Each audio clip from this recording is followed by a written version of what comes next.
molten glass. This is clear glass at about 2,000 degrees. By holding the pipe down and working back and forth across the steel plate called a marver, I can push the hot glass out to where it's usable. I'll then use the hot glass to pick up chips of dense colored glass. This will be the color in the fish. This is actually an opal teal. I know it looks kind of black now, but it's an opal teal. Now I'll start with butter.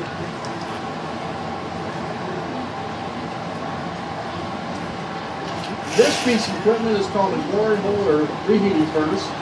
Really, it's nothing more than a very well insulated drum with a heat gun stuck inside of it. I use it for two reasons. First off, I get temperatures in the glory hole that are 300 or 400 degrees hotter than what I can get working out of the front door of the glass furnace. That means reheats are faster, and then the colored chips melt in faster. I also use the glory hole because sometimes the colored chips just don't adhere well when they fall out. Not a problem with the glory hole. There's no glass in the bottom of it to contaminate it. Alright, chips are melted in. Time to give the glass a twist. I'll do that here at the bench using this tool called a pair of diamond shears. I'll grab a hold of the bubble, push the pipe in one direction. Now the glass has a twist.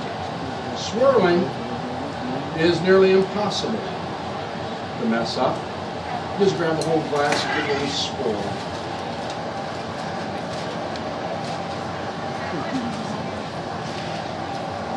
This needs to be smoothed back out, and that's going to give me time to talk about a little bit about the colors in the glass.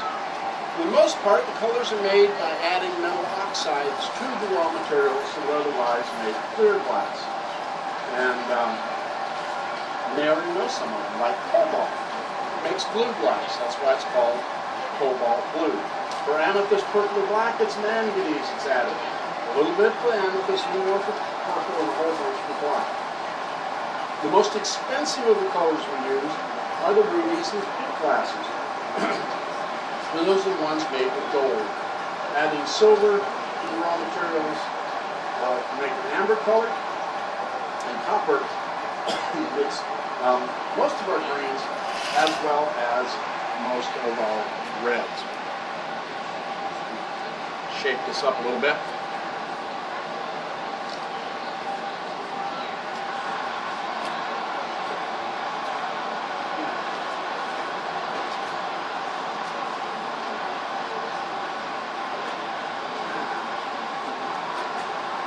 Kids, never play with asbestos. Adults never play with asbestos. And so let's see, white glass is probably never play with asbestos. White glass is probably made by adding selenium to raw materials, although it may be modified with lead, zinc, tin, or titanium. Bone ash is added to make it opaque.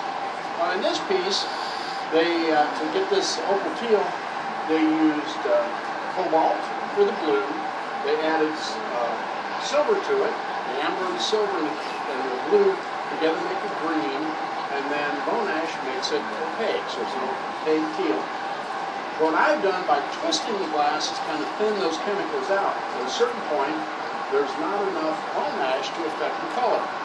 So there'll be some opal teal, but then there's some that's green. Then where I've swirled the glass, again, I've thinned out the chemicals. At a certain point, there's not enough silver anymore to affect the color.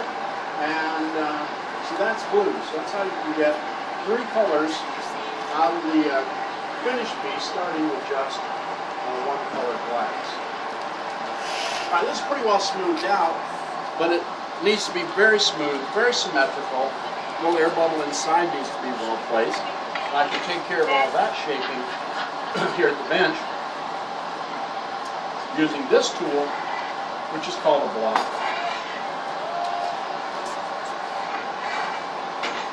Blocks like this one are made of fruit woods. The set I have here are mostly made of fruit, berry, and cherry. The blocks are carved into shape while the wood is still green. Then they're kept in water instead of watermelon. As you might expect, the first time you put a new block to the hot glass, since it is only wood, it's going to burn. But as it burns, it leaves behind a carbon layer, which also holds water. So when you put that to the hot glass, use it for shaping, that water will turn to steam, and you're shaping your hot glass with a layer of steam on top of a layer of carbon, and the block lasts a lot longer than you might expect.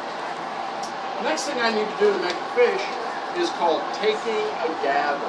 That's adding another layer of clear glass over the outside of the bubble in order that I have enough volume of glass that I can expand it out, shape it into that fish. I can't add any glass to this bubble just now because the bubble wall is too thin and it's way too high.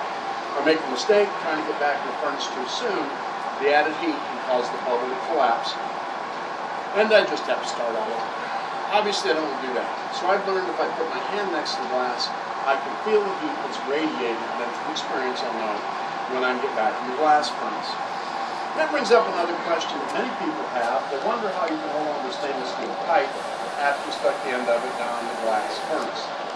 Well, stainless steel is a fairly poor conductor of heat, and the heat of the glass would rather flow off into the atmosphere than to come all the way down the blowpipe. So here we're holding the pipe all the time. Really not even warm. Further up the pipe, where it's just color in this area, there it may be hot enough to cause a burn. Near the glass, a single touch can cause a very serious burn. And out here on the end, well, that's what I like to call the oh my what? A silly thing to do area. Alright, this is cool enough. I should be able to get back in the glass furnace now. The clear glass is held in a crucible in the bottom of the furnace. The crucible can hold up to 150 pounds of molten glass. The orange glow, it's just from the temperature. Anything you heat up to 2,000 degrees is going to glow bright orange like this, if it can handle that kind of heat at all. So I'm using a larger block, trying to pull the glass off the blowpipe, get it out to where it's usable. And we get it symmetrical once again. Next tool I'll use is called a pair of jacks. I'm going to start a jack line. This will be where the piece comes off the blowpipe a bit later in the process. And it will need to be the thinnest portion of the piece. Time now for a little more heat. The clear glass I'm using today, I made right here in this glass furnace. I start out with a substance called batch. Batch is made up of all the chemicals in the glass in a formula that's been specifically designed for hand blowing. Primary ingredients in the batch are silica, soda, and limestone. Other components are added in very small amounts to depolarize the glass to change the thermal properties and help with the workability. All the components are mixed together. A little bit of water is added to cut down the dust, and you end up with little pellets. To turn those pellets into glass, you have to first preheat your glass furnace to at least 2,250 degrees. It takes that amount of heat for chemical reactions to take place. It's only then that the glass is formed. But I'm going to do a little bit of shaping on the marker. Use some gravity. Make the piece longer. Touch up the jack line. Start the ball at the base of the fish. Expand the bubble. Oh, it's going to be a big fish today. I'm pushing away now. Make the ball a little smaller, make the fish a little longer.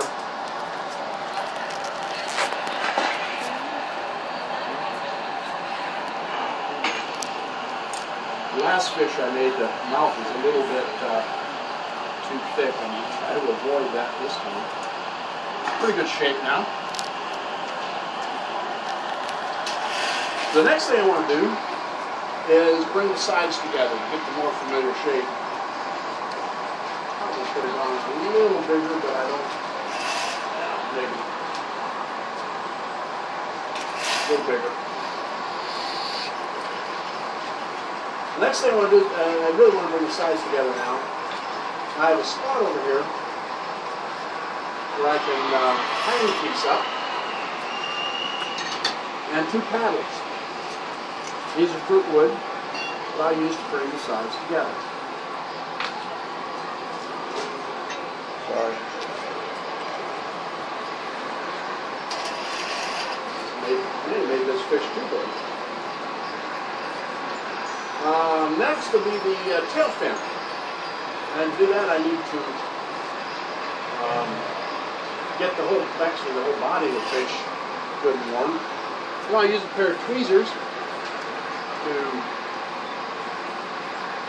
make the tail fin, and the fish gets longer. A nice size fish.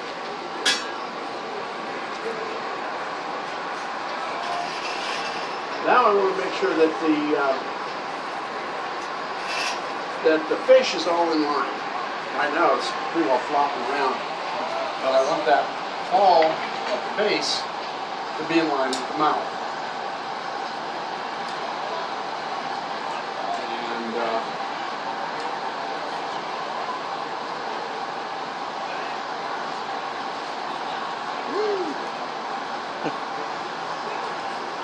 actually, it's easy to tell. If the ball's in line with the mouth, as you roll the pipe back and forth, it stays steady. If it's not in line, it'll be moving up and down. This looks pretty good now. We'll wax these jacks.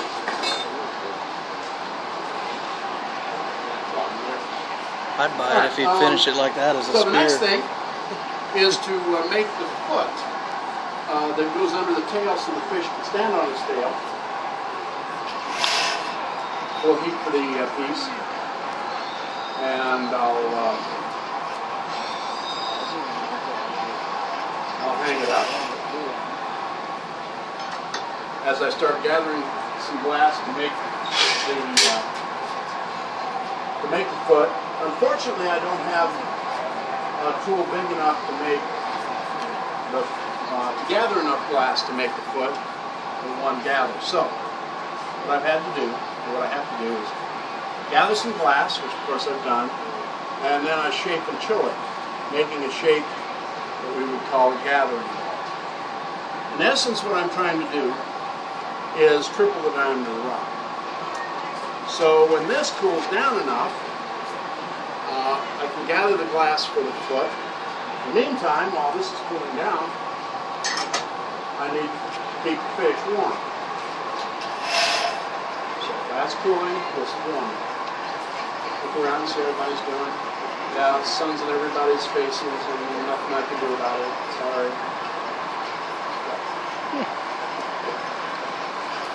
Yeah. And cooling and warming. Cooling and warming. This is warm enough. Hopefully this is cool enough. I can take the gathering ball back to the glass furnace.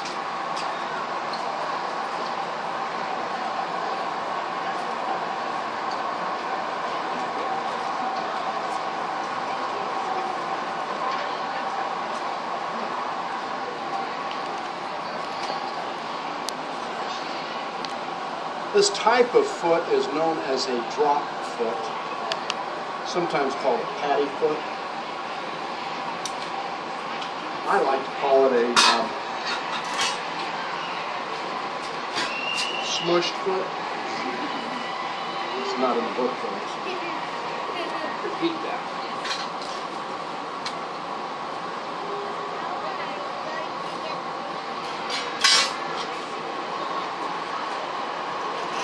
Back in the glory hole, heating up the entire piece. Now, when you make a foot like I just did,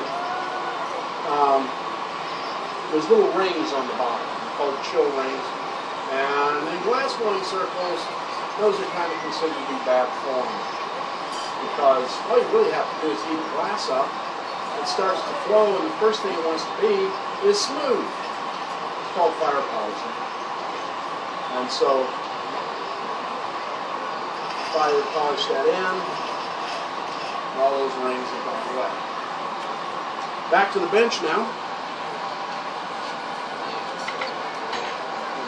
Try to get everything lined back up. I'll use the back of the jacks to increase the surface area that's touching on the foot so it's well fused to the bottom of the fish. And then I'll use the jacks to dish the foot And then I'll use this Tiglio to flat base. So I'll have a nice flat base for the fish to stand on.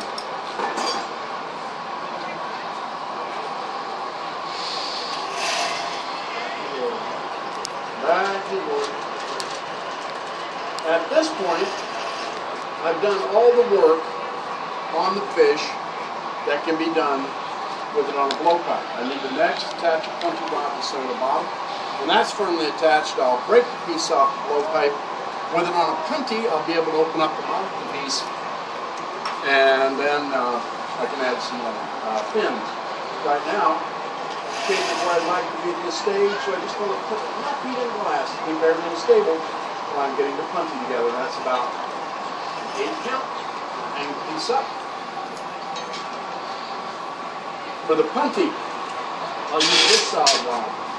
Unfortunately, it will not attach directly to the bottom of the piece. I need to put a little bit of hot glass on the bottom, shaping chilling on the marble. And what I've done is to push a button of hot glass on the end of the punty. It's that button of glass which will attach to the bottom of the piece. I want to make sure the punty's centered, and it can handle the weight. Then I'll score and chill the jack mark, putting some stress in the glass at that point. Tap, 2, and the piece comes off. Blowpipe in the can, bring the piece back.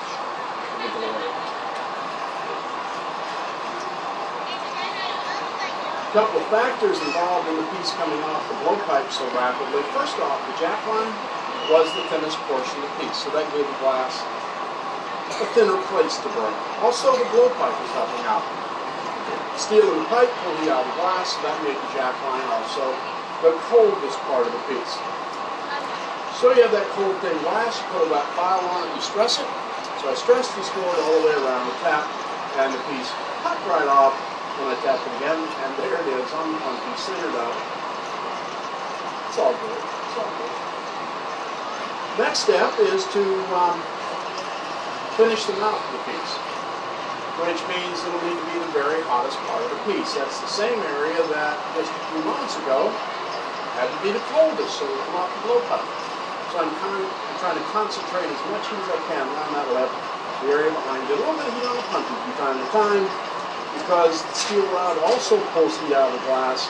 If the joint between the punty and the bottom of the piece ever gets too cold, the piece will end up on the floor, and that just can't ever be a good thing. Looks like the mouth may have enough heat in it that I can do some shaping.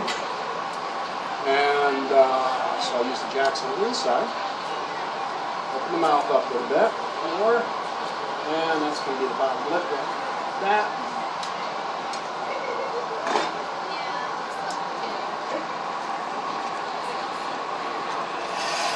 Back in the glory, opening heat the punty. Now I'll start adding fins. First, I'll add the back fin. It's the largest of the added fins. Hang the piece up and down. To make a fin, I need a kind of a medium amount of glass, which I can gather this size with this size rod without too much trouble. Shape and chill the glass. Bring the exterior all the way down to about 1800 degrees.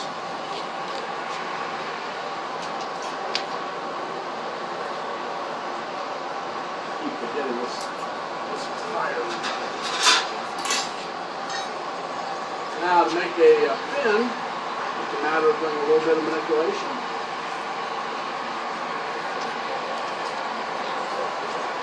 Back in the glory, heat for the punty.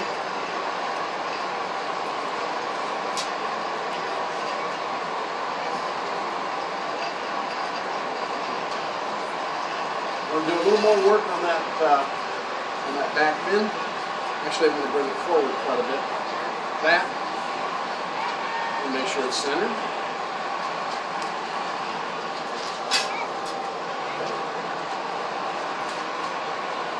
More heat for the punty.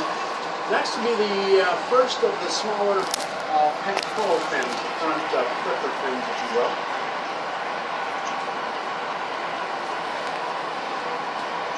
Do the punty. Hang the piece again. On this side this time.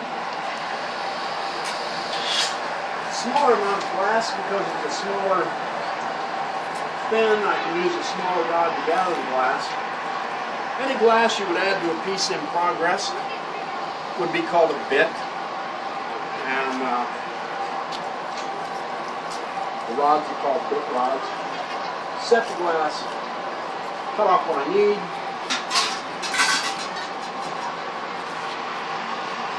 Again, a little bit of manipulation.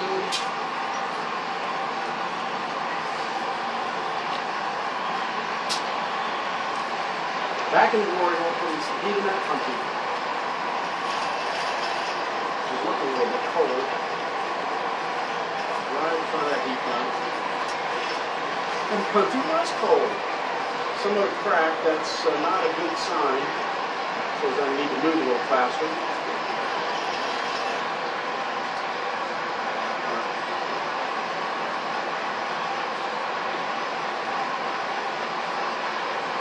Well, that's the first of the little fins. More heat from punty. Next will be the second of the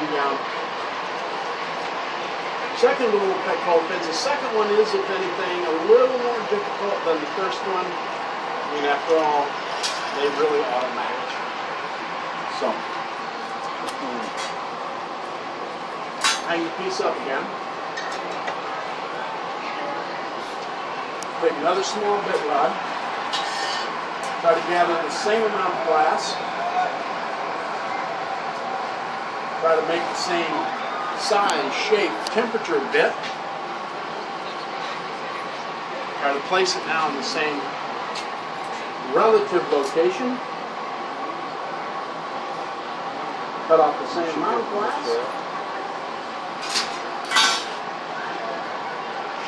Try to make the same size, shape of fin. Back in the glory hole, put the heat in the punty.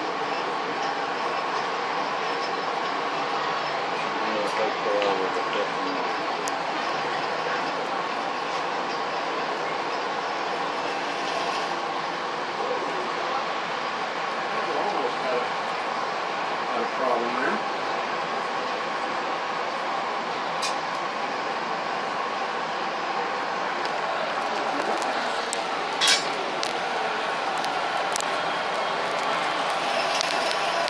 Heat the punty.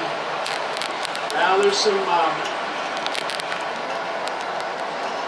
sharp edges where I cut the glass to make those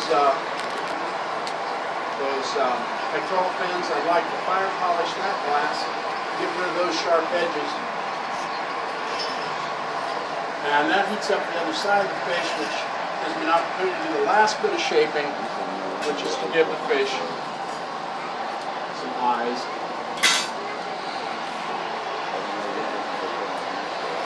Looks like I done missed that beer thing.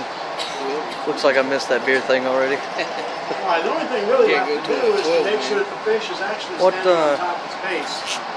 Still flopping. Just go around the corner to the left here. This way is looking good. This way is looking good.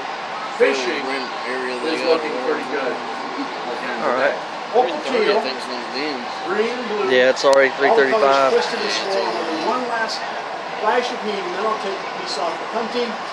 They might still be open though, but not having that thing. I'll be taking the piece off the punty over here in the back corner of the studio. This is the only time I come over here. Take the piece off the punty. I first need to put on that big glove. Preheat the glove with some heat from the punty. Then I'll use a piece of steel. I'm going to chill the joint between the punty and the bottom of the piece. That's a ½ inch of solid glass, breaks it one little bit of tap. Then, with this big glove, pick up the piece, which is still in the neighborhood of 1,000 degrees, when I stick it down in this box, and that's so no one can look at it. No. This is an annealing oven. And every piece I make must be annealed. That's a two-part process of stress relief followed by slow cooling. If I had tried to place that fish on the harbor, In about 15 minutes, you can pick up the broken pieces. That's all that'll be left. Glass can't stand to cool that rapidly. So what I must do is first put the glass at a temperature that's high enough that the individual molecules of glass can move around a little bit, and over time, the stress I put in the glass, pushing and shoving and shaping with the steel tools, will let stress will flow out naturally. Of course, if we get the temperature too high, the molecules will move around too fast, and then the shape will change. The piece could literally collapse.